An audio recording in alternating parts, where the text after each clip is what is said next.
Hello friends, welcome to SSC coaching centre. दोस्तों, आज मैं आपको प्रॉफिट लॉस के बहुत ही अच्छे सवाल सिखाऊंगा। इस वीडियो को पूरा देखना। चलिए स्टार्ट करते हैं। पहला सवाल, एक विक्रेता को 40 रुपए में 45 केले बेचने पर 20% की हानि होती है। उसे 24 रुपए में कितने केले बेचने चाहिए जिससे उसे 20% का लाभ हो? तो जो ट्रिक है उसे याद रखना, ठीक है। इन सभी ट्रिक्स को आप नोट करके रखा करें ताकि आप जब भी रिवीजन करें तो ये सब काम आएंगी। रुपए लिखना, बटे में आना, वस्तु लिखना, मल्टीप्लाई कर देना प्रतिशत से बराबर, फिर रुपए लिखना, नीचे आना, वस्तु लिखना, मल्टीप्लाई कर देना प्रतिशत से। नहीं समझ में आया? अभी समझ में आ जाएगा। रुपए कितने हैं? 40, 40 लिखिए। वस्तु कितनी है? 45, 45 लिखिए। इनटू 20% की हानि हो रही है। किसी भी चीज पे हानि होना या लाभ होना 100 पे होता है। अगर 100 की चीज पर 20 की हानि होगी, 100 की चीज पर 20 की हानि होगी तो 100 में से 20 घटा देंगे, बचा हुआ 80 लिख देंगे बराबर। बाद में कितना रुपया है? 24। वस्तु कितनी है भाई? वस्तु कितनी यहां पे नहीं पता। जब नहीं पता तो x मान लेंगे। इनटू 20% का लाभ हो भाई, 100 की चीज को 20 ज्यादा में बेचोगे तभी तो 20 का लाभ होगा। तो प्रतिशत कितना हो जाएगा? 120। इसी को बस कटा के सॉल्व कर लेना है, आंसर आ जाएगा। ठीक है, बात समझ में आ गई। चलिए कटा लेते हैं। यहां पे देखिएगा, 24 एकम 24, 24 पंजे 120 कट जाएगा। ठीक है, 40 एकम 40, 40 दूनी 80 कट जाएगा। यहां भी ठीक है। 5 से 45 9 बार में कट जाएगा। ठीक है, बचा क्या? 9 दूनी 18, 9 का मल्टीप्लाई 2 से करोगे तो ये 18 हो जाएगा। इधर क्या बचा? x, और बराबर के इधर क्या बचा? 18। तो x की वैल्यू कितनी हो गई? 18। और x की वैल्यू क्या थी? वस्तु कितने केले? 18 केले बेचने चाहिए उसे। ठीक है, 18 केले। ये आपके सवाल का हो जाएगा बिल्कुल सही आंसर। अब देखते हैं अगला प्रश्न। अगला प्रश्न है, 720 रुपए में 60 वस्तुएं बेचने पर एक दुकानदार को 20% का लाभ होता है। 480 रुपए में 80 वस्तुओं को बेचने पर कितने प्रतिशत की हानि होगी? अच्छा सवाल, बेहतरीन क्वेश्चन। देखिएगा, वही काम करना है। रुपए नीचे वस्तु प्रतिशत गुने प्रतिशत, फिर रुपए नीचे वस्तु इनटू प्रतिशत वैल्यू। ठीक है, रुपए कितने हैं? 720 हैं, तो 720 इधर लिख देते हैं, 720। ठीक है, बटे में आइए, वस्तु कितनी है? 60 इंटू प्रतिशत वैल्यू को लिखिए।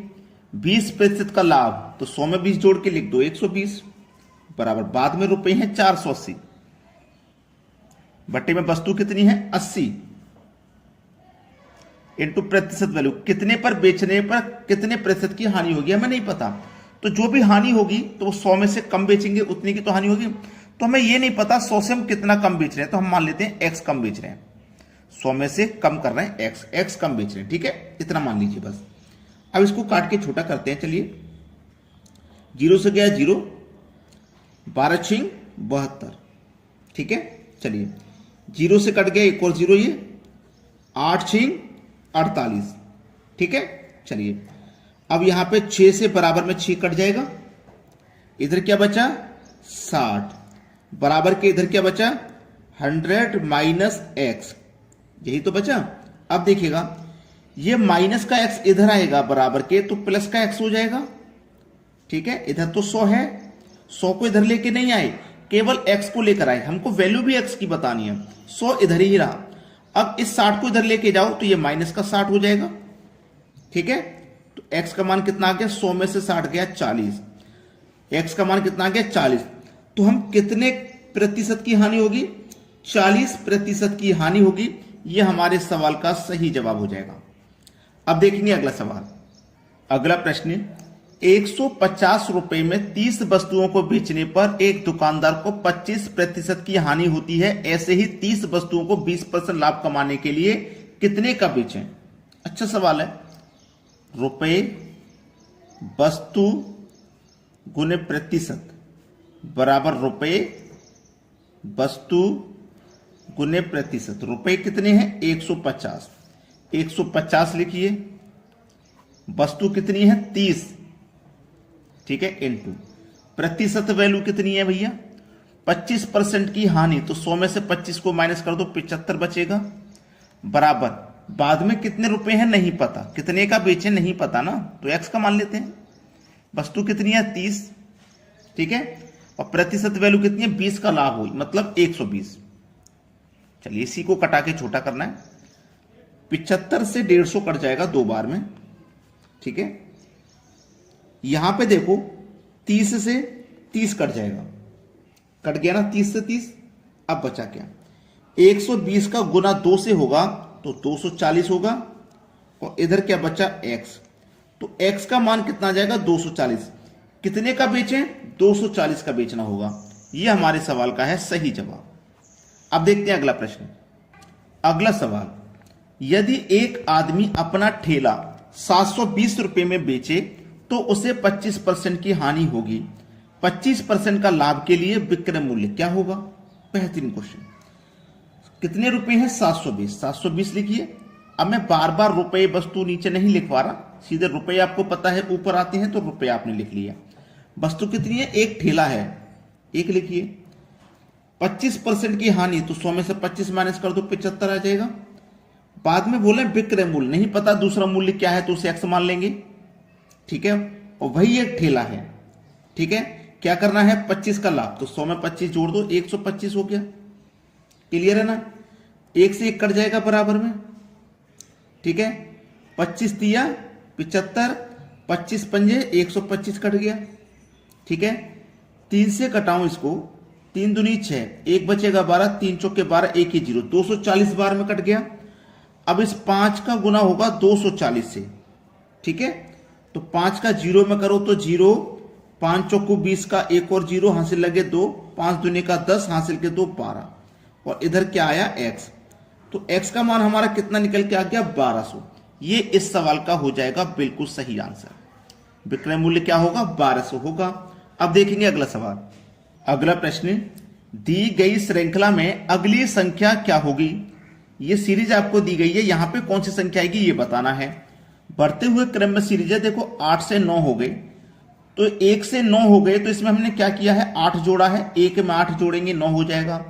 9 से 17 हो गए, तो इसमें भी 8 जोड़ेंगे, 9 में 8 जोड़ोगे 17, 17 से हो गया 33, तो 17 से 33 हुआ, तो 17 में आपने 16 जोड़ा।